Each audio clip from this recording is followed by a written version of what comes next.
नमस्कार काला, welcome to my YouTube channel knowledge is everything.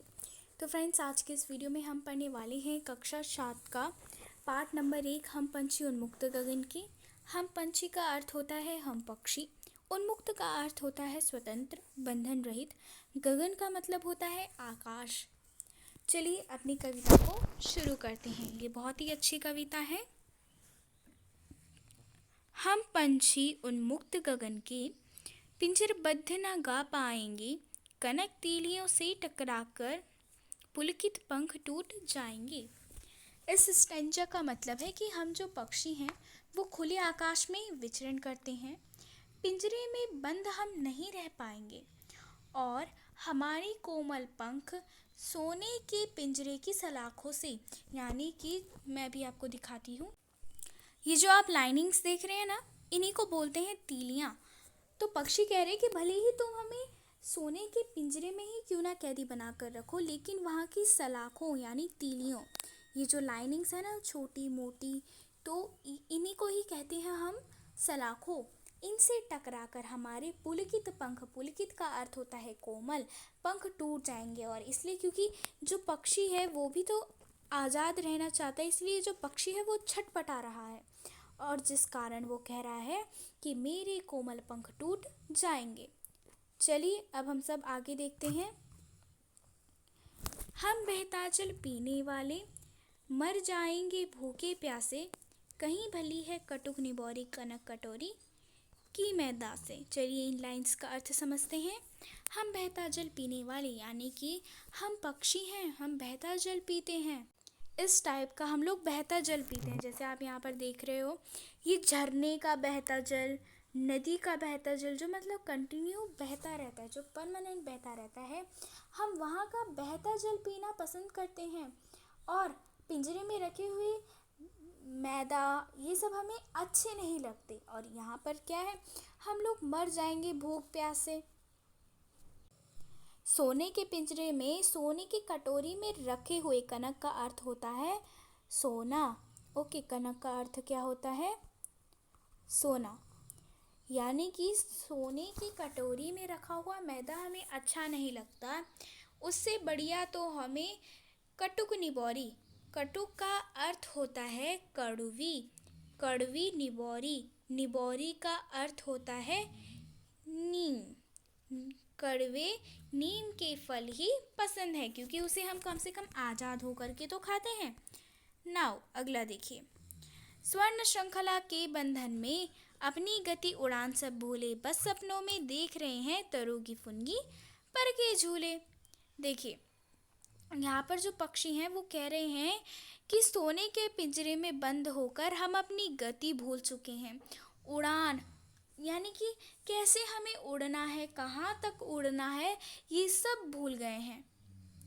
बस अब तो हम पक्षियों के लिए पेड़ों की जो डालियां हैं उन पर झूलना भी एकमात्र कल्पना है। और जब हम देखते हैं कि पेड़ों की डालियों पर कोई पक्षी झूल रहे हैं, तो ऐसा लगता है जैसे कि हम ही उस पर झूल रहे हों। जैसे कि यहाँ पर आप इस पक्षी को भी देख सकते हो, ये बहुत छटपटा रहा है। इसके लिए देखिए यहाँ पर भोजन भी रखा हुआ है, फिर भी वो उस भोजन को नहीं खा रहा है, क्योंकि गुलामी में उसके लिए वो भोजन रखे गए हैं, इसलिए उसे अच्छा नहीं लगता। चलिए आगे देखते हैं। ऐसे थे अरमान की उड़ती नीले नभ की सीमा पाने, लाल किरण से चोंच खोल चुगते तारक अनार के दाने।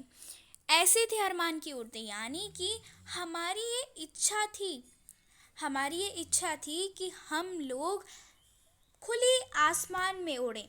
और यहाँ पर पक्षियों ने अपनी चोंच की तुलना सूरज की लाल किरणों से की है, कि अपनी चोंच, अपनी लाल किरण से चोंच को खोलते और उससे हम सब तारों को अनार के दाने समझकर खा जाते हैं। तारक का अर्थ होता है तारों, अनार यानी पोमेग्रेनेट जो हम खाते ही हैं, उसको अनार के दाने समझकर खा जाएंगे। देखिए यहाँ पर जो आपको पिक्चर दिखाई दे रही है, यही है पक्षियों की एकमात्र कल्पना, जो अब बनकर रह गई है, क्योंकि अब हम लोग उन्हें क्या कर देते हैं, पिंजरे में बंद कर लेते हैं। उनकी इच्छा है कि वो लोग खुलकर, देखिए इस प्रकार से खुलकर आसमान में उड़ते रहें।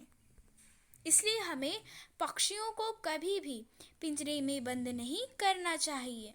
चलिए आगे देखते हैं। होती सीमाहीन क्षितिज से इन पंखों की होड़ा होड़ी, या तो क्षितिज मिलन बन जाता या तंती सांसों की डोरी। होती सीमाहीन क्षितिज से, इसका अर्थ है कि हम लोग क्षितिज की सीमा को सुनिश्चित कर ले।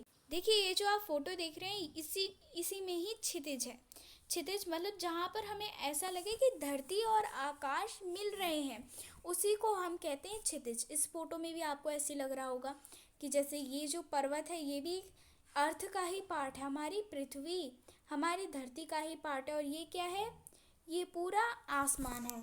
ठीक है, मान लीजिए वैसे ये आसमान ही है, ये है पूरा गगन और ये है पूरी धरती। ठीक है, अब यहाँ पर देखो ये पूरा धरती का पार्ट है और यहाँ से लेकर यहाँ तक गगन का पूरा पार्ट है। तो ऐसा लग रहा है ना कि जैसे ये जो पृथ्वी का पार्ट और गगन का पार्ट पूरा मिल रहा हो। ठीक है, वैसे ऐसा होता नहीं है, आप लोग इसे अपने घर से भी देख सकते हैं। जब आप दूर पहाड़ियों में देखेंगे तो ऐसा लगता है कि जैसे पहाड़ियों की चोटी को आसमान स्पर्श कर रहा हो, ये दोनों एक दूसरे से मिल रहे हो। चलिए आगे देखते हैं। या तो क्षितिज मिलन बन जाता है या तंती सांसों की डोरी। उससे पहले इस लाइन का अर्थ समझते हैं। इन पंखों की होड़ा होड़ी यानी कि एक दूसरे से आगे बढ़ने की प्रतिस्पर्धा। प्रतिस्पर्धा का अर्थ होता है कि जैसे हम लोग कहीं जाते हैं खेल खेल में, जैसे हम दौड़ लगा रहे हैं तो हम ये कहते हैं ना कि नहीं नहीं पहले मैं जाऊंगा, पहले मैं जाऊंगी। तो इसका अर्थ है होड़ा होड़ी, यानी आगे बढ़ने की चाह हम सब में होती। यही पक्षी कहते हैं कि या तो हम क्षितिज तक चले जाते, या तो क्षितिज मिलन बन जाते, या क्षितिज तक जाते वापस भी आ जाते, या तंती सांसों की डोरी, या वहीं पर हमारे प्राण चले जाते। आगे देखिए। नीर न दो चाहे टहनी का, आश्रय छिन्न भिन्न कर डालो, लेकिन पंख दिए हैं तो आकुल उड़ान में विघ्न न डालो। नीड़ का अर्थ होता है घोंसला। चाहे तुम हमें पेड़ में रहने के लिए बसेरा न दो, घोंसला ना दो, हमारे बसेरों को तुम छिन्न भिन्न कर दो, यानी उन्हें तोड़ फोड़ दो, लेकिन हमें भगवान ने पंख दिए हैं, हम पक्षी हैं, हमारा काम है उड़ना। तो हमारे आकुल उड़ान में, हमारी उड़ान में तुम विघ्न मत डालो। तो इस कविता के जो कवि हैं वो है शिव मंगल सिंह सुमन जी। शिव मंगल सिंह सुमन जी की जो कविता होती है वो बहुत ही भावुक होती हैं। तो आई होप आप सभी को मेरी ये वीडियो बहुत पसंद आई होगी। So don't forget to like share and subscribe my channel and comment box में कमेंट ज़रूर कीजिए। Thank you, bye bye and keep watching my videos.